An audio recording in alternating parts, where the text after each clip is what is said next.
وأما الذين ابيضت وجوههم ففي رحمة الله هم فيها خالدون.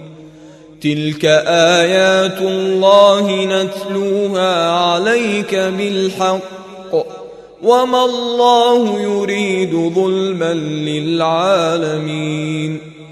ولله ما في السماوات وما في الأرض وإلى الله ترجع الأمور.